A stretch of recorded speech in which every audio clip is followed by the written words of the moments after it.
Звук, который заставил Майкла Харриса замереть в школьном коридоре, был не криком и не просьбой о помощи. Это был смех, резкий, беспечный, доносившийся из приоткрытого кабинета 3Б. От него внутри все жалось сильнее, чем когда-либо на службе. Майкл стоял у двери, рядом спокойно сидел его служебный пес Макс, а в руке все еще была дорожная сумка. Он наклонился и заглянул внутрь, и увиденное ударило сильнее любого воспоминания о войне. У доски стояла его дочь Сара. Она неловко опиралась на костыли, балансируя на металлическом протезе. Плечи дрожали, девочка изо всех сил пыталась не заплакать. Перед ней учительница с поднятой линейкой и раздражением вместо сочувствия.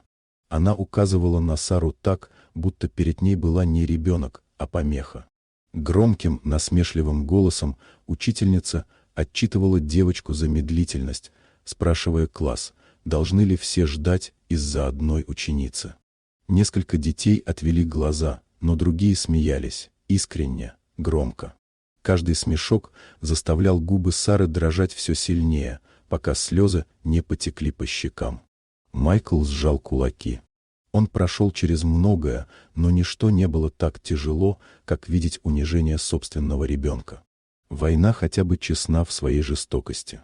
А здесь жестокость пряталась за властью и правилами.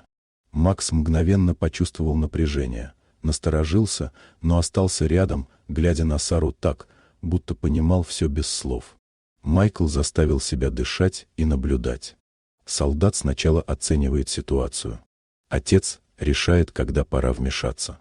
Сара попыталась ответить, но голос дрогнул. Костыль слегка соскользнул, и смех стал еще громче.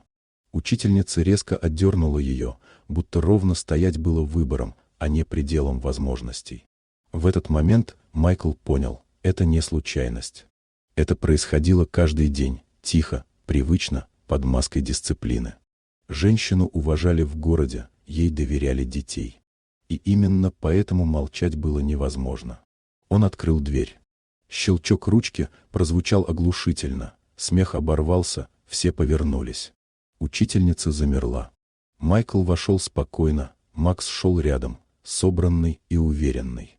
Майкл подошел к дочери, опустился на колено, вытер слезы и тихо сказал, что она смелая, сильная и ни в чем не виновата. Сара уткнулась в его куртку, а Макс лег рядом, прижимаясь теплым боком. Затем Майкл выпрямился и посмотрел на учительницу.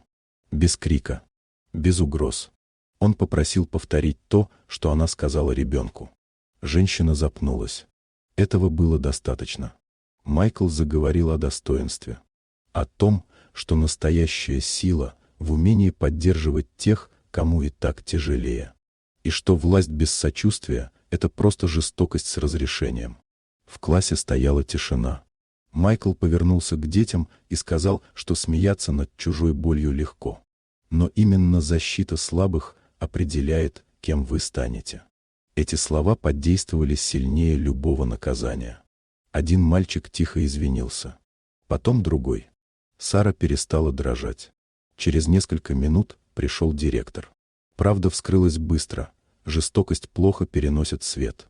Учительницу увели, а Майкл не искал благодарности. Он помог Саре снова встать прямо.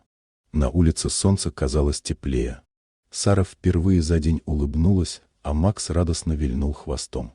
Майкл знал, битвы не заканчиваются. Но есть такие, которые важнее всех остальных. И уходя от школы, он понял, защищая дочь, он исцелил и себя.